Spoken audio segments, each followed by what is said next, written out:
Hello and welcome to another edition of Haskell News. My name is Travis Gishy. Last week, the Board of Regents paid a visit to Haskell. Their visit was met with protests and rumors. Haskell News reporter Chris Marshall has the story. On Thursday, October 16th, a text message was passed from student to student announcing a walkout from class and to meet in front of Navarre Hall to address the Board of Regents about various issues affecting the student body. The peaceful gathering was broken up by Board of Regents member George Tiger. That is entirely your time to come to us and talk. Deal?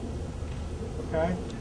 We have a full agenda this afternoon. Mr. Tiger told the students to come back the next day, Friday, October 17th, to the auditorium where students could address the board in a more intimate setting. Many students had thoughts on the whole affair and were glad that many of the issues they were concerned about were addressed. Haskell student Daniel Padilla. I felt that the Board of Regents did a really good job. They addressed a lot of the issues that the students brought up. I myself was under review kind of in a way because I recently signed a contract that had me doing a lot of ridiculous stuff, and they waived my $100 that I would have had to pay by the end of the semester, so that's a good thing. And yeah, they just got a lot of stuff accomplished. Student Senate Treasurer Erica Brown had some thoughts in the aftermath of the forum. I think the forum went well. The students got to express their concerns to the Board of Regents concerning the issues they had with the university and its president. The student code of conduct got thrown out, and I guess they're going to revise it, so we're supposed to be working underneath the old student code of conduct, which will allow, I'm hoping will allow other students that previously got kicked out to be reinstated to Haskell. And the issue with the fee increase, so far there's not going to be a fee increase, so that's good. So I guess we got our point across, so got the word out there, so that's all we can hope for and all we can really do. The student body got their chance to voice their concerns, and they did not disappoint. Chris Marshall, Haskell News.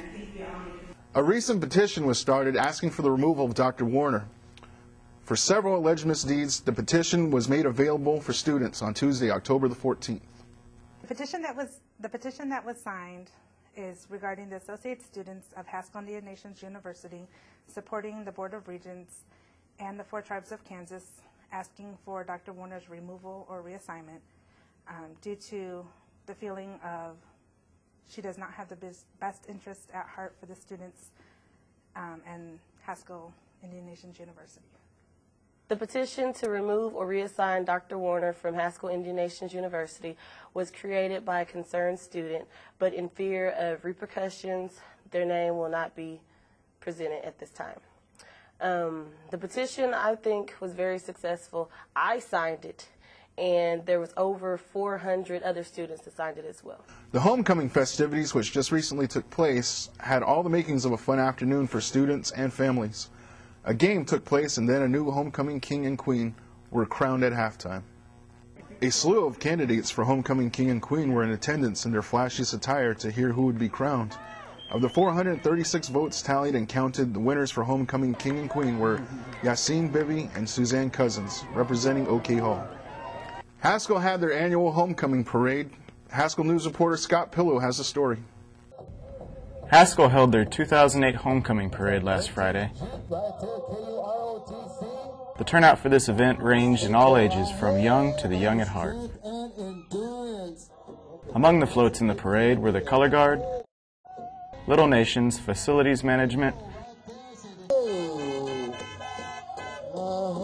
and the theme float honoring our Native women, presented by the Apache Club.